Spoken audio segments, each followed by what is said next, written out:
The third week of frost had hardened the market square at Brimley to iron, and it was there, between the wool stalls and the shut door of the corn factor, that the coat slipped from her arms and fell into the slush. She did not see the man who stooped for it. She saw only the gray hem of his greatcoat, the polished boot set against the dirty ice, the gloved hand closing on the worn brown wool she had carried, like a second skin for 3 winters. She bent for it in the same instant he did, and her fingers brushed the back of his glove, and she drew them away as though the leather had been a coal from the grate. He straightened, with the coat over his forearm. He did not give it back at once. He had felt the weight in the right-hand pocket, the small hard knot of it sewn against the seam, and his thumb had pressed there without his meaning it to, and something in his face changed, a stillness arriving where a moment before there had been only the ordinary courtesy of a gentleman returning a drop thing to a woman in a thin shawl. She put out her hand for the coat. He looked at her hand, raw at the knuckles, the seamstress's small healed pricks across the first 2 fingers, the wedding band gone from where a wedding band should sit. Then he looked at her face. Whatever he had braced himself to say, he did not say it. He gave her the coat. He let her go. And he stood a long moment in the cold square, with his own hand still warm where the weight had pressed, watching the brown wool disappear into the lane beside the church, and the bells of St. Aldgates began to ring the hour over a man who had just understood that he was not going to be able to leave this alone. That is the part she would never know, and the part you must carry for her until she learns it, that he stood there, long after she had gone. Her name was Lavenna Thorpe, and to the town of Brimley she was the draper's needlewoman, the quiet one, the widow who took in the fine work the other girls could not manage, and asked no questions about whose christening gown or whose mourning sleeve she was stitching. She was 24 years old. She had a small, clean room above the shop of Mrs. Cozen's, linen draper, in the narrow street that ran down to the river, and in that room there was a bed, a candle stand, a low chair by the window where the light was good, and the brown greatcoat hung on a peg behind the door, too large for her by half, kept not for warmth in the beginning, but for the man who had worn it. She had been a wife. The town did not know it, or had decided not to, which in a market town amounts to the same thing. 3 years before, in a hamlet 10 miles off called Sallowby, she had stood in the cold little church there beside a man with a quick laugh and chilblained hands and a name he had been told to be ashamed of, and a curate had married them with the sexton and the sexton's wife for witnesses. And afterward they had walked back through the lanes in the dark, eating bread from one loaf, and she had been, for 11 months, happier than she had thought a person was permitted to be. His name had been Merrick. He had died of a fever in the second winter, 3 days from the first cough to the last breath, and he had died still believing he would mend the quarrel with his family, still believing he would one day carry her through a door with his mother, waiting on the far side of it with her arms open. He had believed in the goodness of people who had never once been good to him. It was the only foolish thing about him, and it had outlived him, and Lavenna had been left to learn the truth of it alone. The truth was that the family wanted nothing to do with her. The truth was that the woman who should have been her mother by marriage had written one letter, a single sheet in a hand like wire, and the letter had said that there had been no marriage, that her son had formed an unfortunate attachment to a sewing woman and had died of it, and that any person presenting herself at the gates of the family seat with claims upon the name would be turned away. As the adventuress she was, Lavenna had read the letter once and burned it. She had not gone to the gates. She had taken her needle and her thread and the brown coat, and she had walked until the walking brought her to Brimley. And she had begun again, and she had told no one, because there was no one whose believing her would change a single fact of her life. "You keep yourself too close," Mrs. Cozens told her once low, over the cutting table, the morning before the Duke came back. A woman alone in a town wants a story. People can say out loud, "You have given them none," so they have made one. They are saying you are a runaway. They are saying worse. She had not meant unkindness. She had meant it, as a draper means the warning that a seam will not hold. The word she did not quite say sat in the air between them. the word the town used, the word for a woman with no husband she would name, and a ring she did not wear. And Levena had threaded her needle and bent her head and said nothing, because there was nothing she could put against it that the town would take. What the town did not know, because Levena had told no one, was where the ring had gone. It had been Merrick's grandmother's, the only thing left to him that his mother had not been able to take back. A plain band of old gold with a worn device cut on the inner curve, and a date scratched beside it by some jeweler a generation dead. He had put it on Levena's hand in the cold church at Saliby, and told her it was the one thing in the world that was truly his to give. After he died, she had worn it until the second hard winter, when the coal ran out and the rent came due, and her hands shook too badly to sew, and she had taken it to the pawnbroker in the next street and stood at his counter for the better part of an hour, and then turned and walked out with it still on her finger, because she could not do it. Because to pawn, it was to admit he was not coming back for either of them. So she had done the next thing. She had taken the ring from her hand and sewn it into the inner pocket of his greatcoat, against the seam, where no thief feeling for a purse would think to press. And she had told herself it was safe there, hers and not hers, kept and not spent. And then the coat had hung behind the door for a year, and she had grown so used to the small weight of it that she had ceased to feel it, the way one ceases to feel one's own pulse. She had carried that coat to market 100 times against the cold. She had never once in all those months remembered to be afraid of dropping it. The Duke of Raydale came back 2 days later, on foot, in the rain, and ducked his head under the low lintel of the draper's shop, and Mrs. Cosins dropped a full curtsy and a bolt of dimity at the same moment. He was a tall man, broad through the shoulder, perhaps 36, with dark hair cut close, and a face that the town would afterward describe as proud, and that Levena, who was nearer to it, would have called guarded. There was gray coming at his temples, though he was not old enough for it. His coat was very plain and very well made. He had the stillness of a man who had learned that whatever he said would be repeated, and so said little. He asked Mrs. Cosins, courteously, whether she employed a needlewoman, a young woman, dark-haired, who had been in the square on Tuesday in a gray shawl. Mrs. Hulligan Cosins, scenting, custom, and scandal in equal measure, said that she did, and called up the stair. Levena came down with her thimble still on her finger.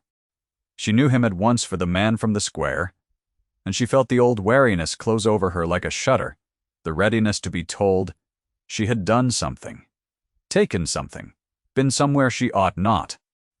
She did not curtsy lower than civility required. She stood with her hands folded and waited to learn what a duke wanted with a sewing woman, and she watched his eyes go to her bare left hand, and then deliberately, away. "You dropped your coat in the square on Tuesday," he said. His voice was low and level, the words set down one at a time like coins counted onto a table. "I returned it to you. I owe you an apology because I did a discourteous thing afterward, and I have come to undo it, if I can." He drew from inside his own coat a small object wrapped in a clean handkerchief, and he set it on the counter between them, and he unfolded the linen, and there in the gray, rainy light of the shop lay the ring. The room went very quiet. Mrs. Cosins, who did not understand what she was looking at, understood from the two faces that she was looking at something, and had the rare wisdom to busy herself with the dropped dimity at the far end of the counter.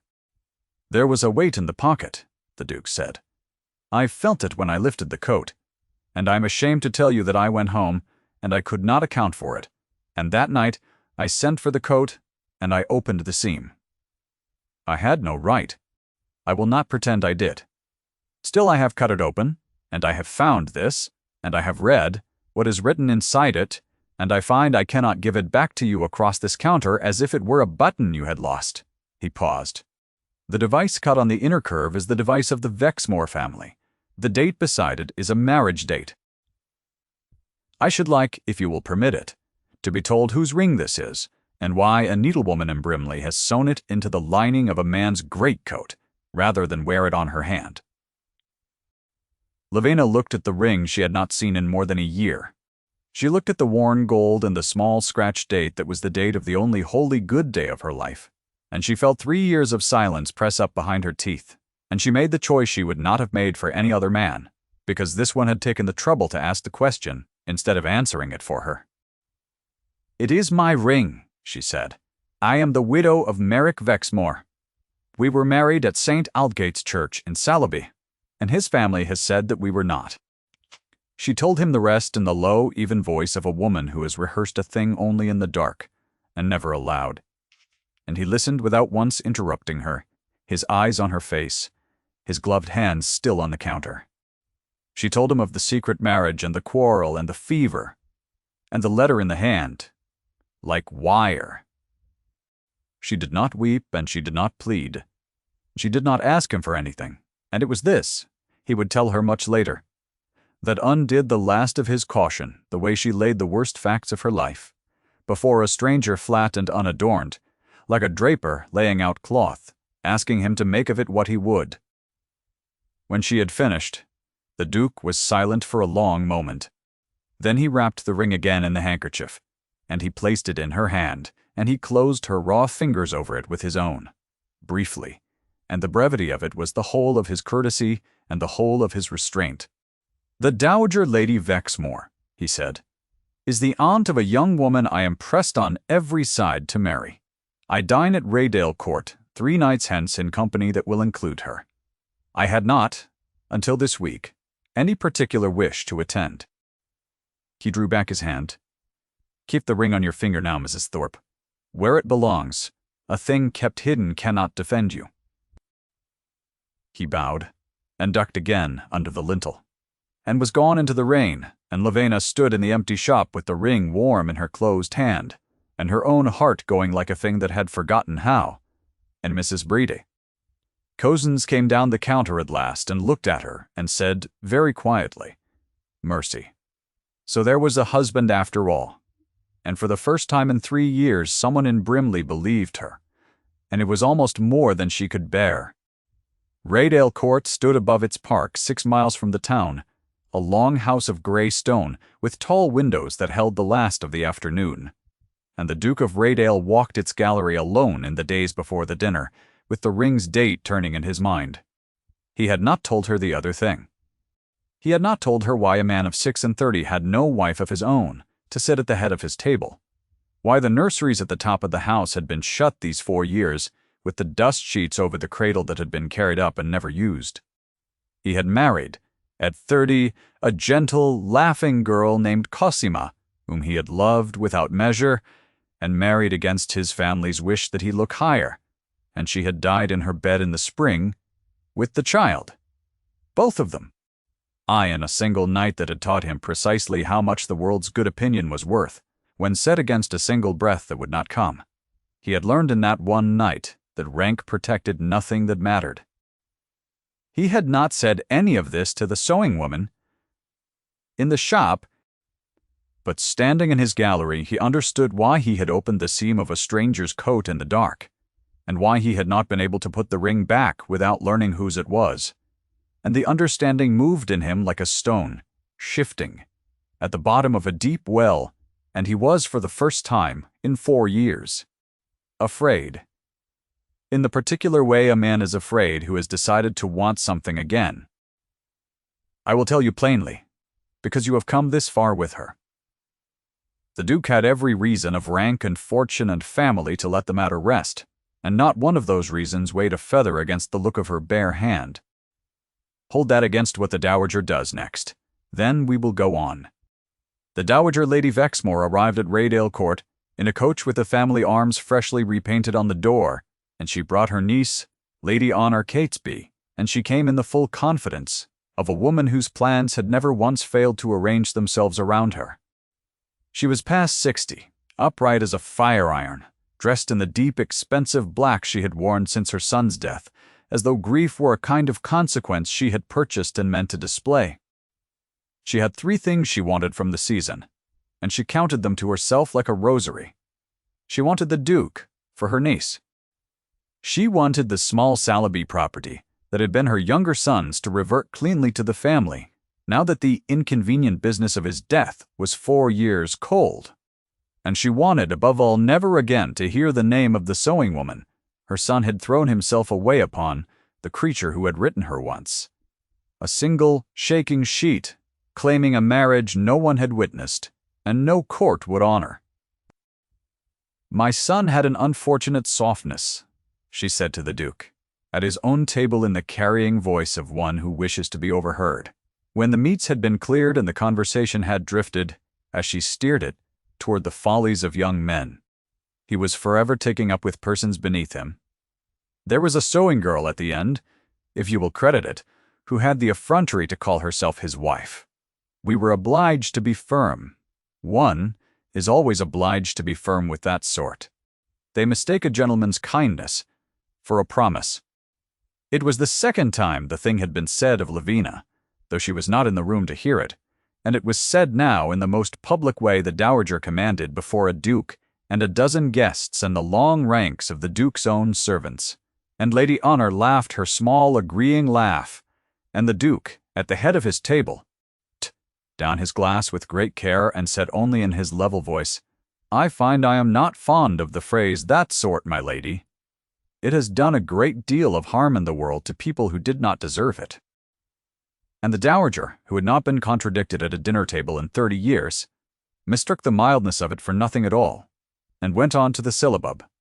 The Duke, for his part, had already that morning, before the coach with the fresh painted arms had turned in at his gates, sent a rider to the town of his solicitor, Mr. Daytay. Norreys, a spare, deliberate man who had served the Raydale estate for 20 years, and had never once, in that time, confused what a great person wished to be true with what was the letter the rider carried was brief. It asked Mr. Woods, Norreys, to go quietly to the parish of St. Aldgates at Saliby, and to obtain, by whatever lawful means, a true and attested copy of an entry in the marriage register for a particular month 3 years before, and to say nothing of his errand to any living soul. The Duke had learned in 4 years of grief the precise difference between wanting a thing to be so and making it so. He did not intend to defend the widow with his good opinion. He intended to defend her with the record, set down in a register in a hand that could not be argued with, and he had set the machinery of it in motion before he sat down to dinner across from the woman who had decided to bury her. He did not yet know that the dowager had thought of the register too. She had thought of it years before. When her son had died and the sewing woman's letter had come, the Dowager Lady Vexmore had not been content to deny the marriage in words because words could be answered. She had taken her own carriage to Saliby in the dead of the following winter, and she had sat with the curate of St. Aldgates in his cold little parlor, a young man named Carsbrook, with a sick wife and 3 children, and a stipend of £40 a year, and she had been very kind to him, and very generous, and very clear.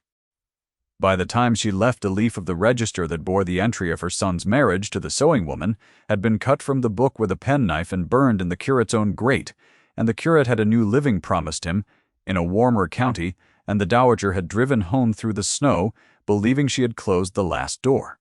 She had not counted on the ring. She had not known the ring existed. And when the word reached her, 3 days after the Duke's dinner, brought by a maid who had heard a footman say it, that the sewing woman in Brimley had been seen wearing a Vexmore ring upon her hand, and saying openly in the draper's shop that she was a Vexmore widow, the dowager understood that the door she had thought closed had been standing open all along, and she did what such people do when they are frightened. She did not retreat. She attacked. What followed came on like the first hard frost, swift and without mercy. The dowager moved with the speed and the certainty of long practice. She did not go to Lavena. She went to the town. She let it be known, through the proper channels, through a word to the magistrate's wife, and a word to the rector, and a word carefully placed to Mrs. Gannera, Cozens's chief rival in the linen trade, that a ring bearing the Vexmore arms had gone missing from the family some years since, at about the time a certain sewing woman had been dismissed from a household in the family's connection, and that it was a great pity, was it not, how a respectable-seeming young person might be other than she appeared. She did not use the word thief. She did not need to. She set the shape of the word in the air and let the town finish it, and the town, which had never quite forgiven Lavina for giving it no story it could say aloud, took up the new story with the appetite of the long unsatisfied. But the magistrate's clerk came to the draper's shop on a grey morning to ask Mrs. Thorpe some questions regarding a ring.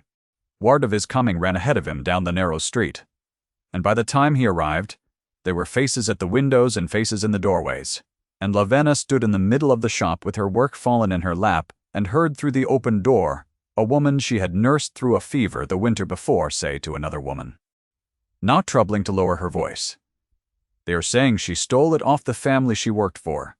They are saying the husband was a tale she made up to cover the having of it." It was the third time the thing had been said of her, and this time it was not a whisper, and not a letter, but the voice of the whole town, speaking through one cruel, ordinary mouth. And Lavina sat very still in the falling light, with the ring on her hand, that was the only true thing she had ever owned, and felt the floor of her life give way beneath her, exactly as it had given way 3 years before, and understood that the Duke's counsel had ruined her. A thing worn cannot be hidden. He had meant she had worn it, and the wearing of it had handed her enemy the knife she did not send to him. That was the dark of it, the thing she would be slowest to forgive herself. When the worst came, she did not believe he would stand, because every man she had ever needed had failed to stand, and a duke had a season to think of, and a niece pressed on him from every side, and 1,000 reasons to find that he had, after all, only ever meant to return a dropped coat. She gave the clerk the truth, and watched him write it down, with the face of a man who has already been told what the truth is. She took the ring from her hand when he required it of her, and watched it carried away in a fold of paper to be held, he said, pending inquiry. Pending inquiry. And that night she sat in her cold room with the brown coat hanging behind the door, the seam of its pocket still gaping where the Duke's knife had opened it. And she did not weep, because weeping was a thing she had spent long ago, and she thought that she had been a fool to let one kind man teach her to hope. And she made up her mind to be gone from Brimley before the inquiry could put her in the cells, and she began in the dark without a candle to pack. The inquiry was held in the assembly room over the Corn Exchange because the matter had grown too loud for the magistrate's parlor, and half the town crowded the benches, and the Dowager Lady Vexmore sat in the best chair in deep black with her niece beside her and the serene face of a woman attending a play whose ending she has already arranged. Lavina was brought in plainly dressed with her hands folded and her chin level, and she had decided not to fight because she could see no weapon, and a woman with no weapon who fights only gives the room its sport. The magistrate, an honest, dull man, out of his depth, read the charge in a mumble.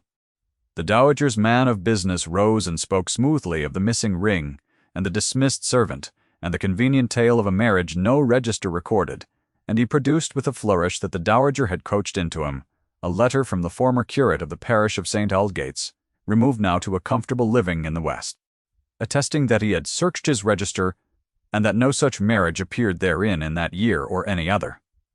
The room made a low sound, the sound a crowd makes when it has been given permission to despise. It was at that sound that the doors at the back of the assembly room opened, and the Duke of Raydale came in with the spare, deliberate Mr. Norreys at his shoulder, and an old bent man between them whom not one soul in Brimley knew. He did not hurry. He came up the center of the room in his plain, well-made coat with the gray at his temples and the stillness on him that made men move out of his way without being asked, and he stopped before the magistrate's table, and he did not so much as glance at the dowager, which was its own kind of statement, and he said, in a voice that carried to the last bench without his raising it at all, "I beg the court's pardon for the interruption. I have evidence that bears upon this matter, and I think the court will wish to hear it before it goes further." He laid upon the table a single sheet of heavy paper, sealed, and Mr. Norreys explained in his precise, unhurried way what it was.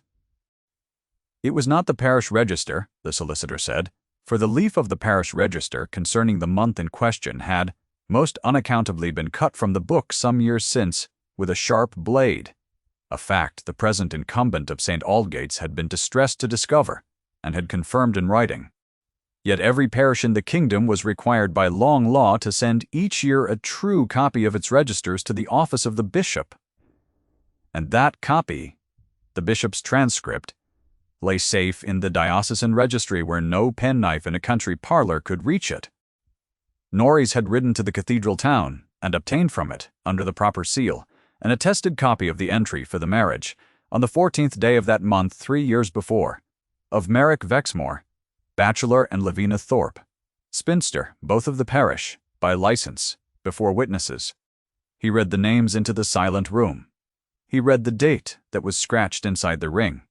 And then the Duke set his hand upon the shoulder of the old bent man beside him and said, "This is the sexton of St. Aldgates, who has dug its graves and rung its bell for 40 years, and who stood as witness at that marriage, and signed his mark in the book before the book was cut.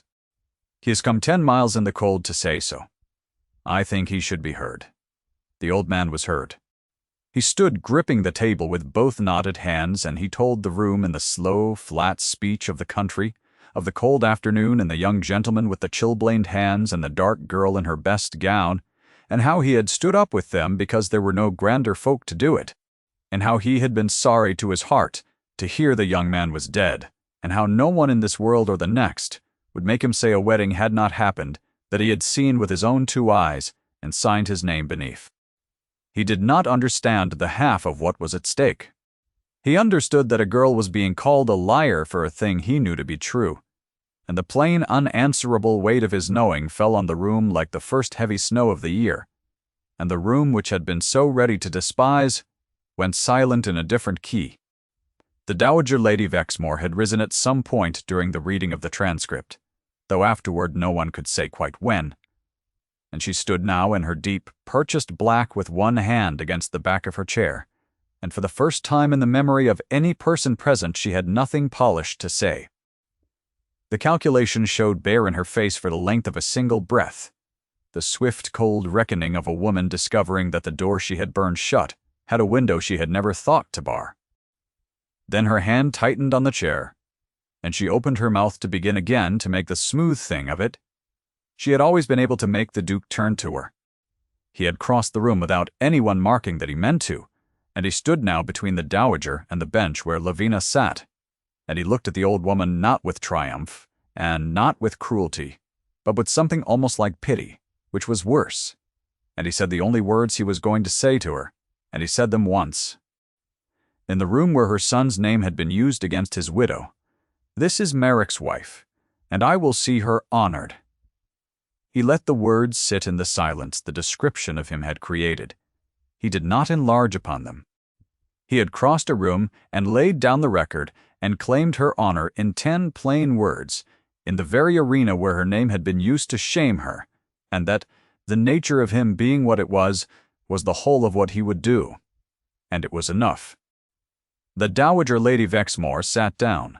She did it slowly, as an old woman sits, and the serene mask did not so much shatter as slide, and what was left beneath it was only a person who had been wrong for a long time at great cost, and had just been shown it in front of everyone, whose good opinion she had spent her life arranging. She did not weep, and she did not rail.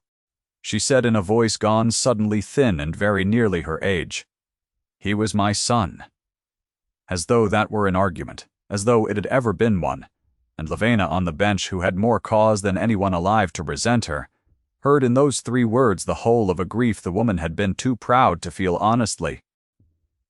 A son thrown away and mourned in expensive black by a mother who had never once gone to where he was buried.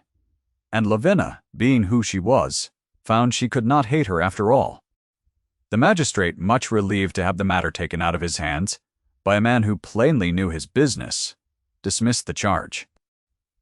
The ring was returned in its fold of paper, and the Duke himself carried it the length of the room and gave it to Lavina, and he did not put it on her hand, because that was not a thing to be done in a public room before her honor had a roof to stand under. He gave it into her keeping, and he said low, for her alone, "I told you a thing worn could not be hidden. I see now it could not shield you alone. Forgive me that I let you carry it alone, for even a day." And Lavina, looking up at him across the few inches that propriety allowed, said the truest thing she had said aloud in 3 years, which was simply, "You came." Lady Honor Catesby went home to a different county within the week, not cruelly used, merely no longer required, and married within the year a baronet who suited her better than a grieving duke ever would have, and bore the whole business afterward with more grace than her aunt, which is not to say a great deal. The Dowager Lady Vexmore did a thing no one who knew her would have predicted. Before she quitted the neighborhood, she sent, by her own hand and not her man of business, a short letter to the draper's shop in Brimley. And the letter contained no apology, for she was not a woman who knew how to shape one, but it contained the small Sallowby property, deeded over plain and entire, to the widow of her son, with a single line beneath a legal hand that said only that she had driven to Sallowby at last, and had found the grave and had ordered a stone, and Lavinia understood the deed and the stone to be the nearest thing to sorrow the old woman had it in her to send, and she wrote back 3 lines, accepting both, because mercy costs nothing, and she had been shown too little of it to withhold what she could give. She did not go at once to Raydale Court. There was the propriety of the thing, and the year, and the slow, careful courtship a man conducts who has buried one wife, and means the next to be sure of every step of the ground. He came to the draper's shop on ordinary errands that fooled no one, and he sat with her in Mrs. Cosins's parlor with the door correctly open, and he learned the whole of her at last, the laughing man she had married, and the cold church at Sallowby, and the year of being happier than she had thought permitted. And she learned the whole of him, the gentle girl named Cosima, and the knight that had taught him the worth of rank, and the 2 of them, who had each thought, the door of their lives shut and barred, found that grief shared is not the same as grief carried alone, and is very nearly the opposite of it. He asked her in the spring, in the park at Raydale with the new green coming on the old trees, and he did it without ceremony and without a single grand word, because he had learned that she trusted plain things and distrusted fine ones. And when she said yes, he took from his pocket the worn band of old gold with the Vexmore device cut on the inner curve, which he had kept safe for her all that year, and he asked whether she would wear it still, the ring of the first marriage, or whether she would rather a new one for the new life.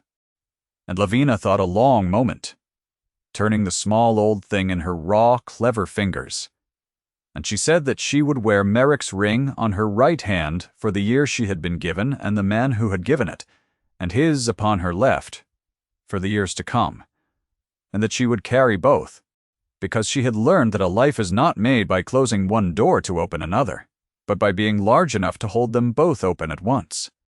And the Duke, who had married for love once and lost it, and had not thought to be permitted to love again, found that his eyes were not quite steady, and he said low, "You are the most generous person I have ever known," and meant it as the whole confession it was. They were married at St. Aldgates in Sallowby, in the cold little church where the first vows had been spoken, with the old sexton ringing the bell he had rung for 40 years and weeping openly in the porch, and Mrs. Oblom, Cosins in a new bonnet she had made herself, and the Duke had asked for the church because Lavinia loved it, and because he wished the place that had once been used to deny her to be the place that crowned her, and the new entry was set down in the register, in a clean hand on a leaf no penknife would ever touch. And the bishop's transcript carried it safely away that year, to lie beside the first. The nurseries at the top of Raydale Court were opened that summer, and the dust sheets taken off, and the windows thrown wide to the park. And that is as much as the Close will say of it, for the rest is theirs. The last image to leave you with is this, from a night the following winter. The 3rd week of frost, again the iron cold, come round once more to the country it had heartened, Lavinia, who was Lavinia Hardinge. Now the Duchess of Raydale sat by a great fire in a warm room, with snow falling slow and gold past the tall windows, and on the chair beside her, neither put away nor thrown out, but kept, lay a worn brown greatcoat, too large for her by half, the seam of its inner pocket long ago mended by her own hand. She had not needed to keep it. She kept it.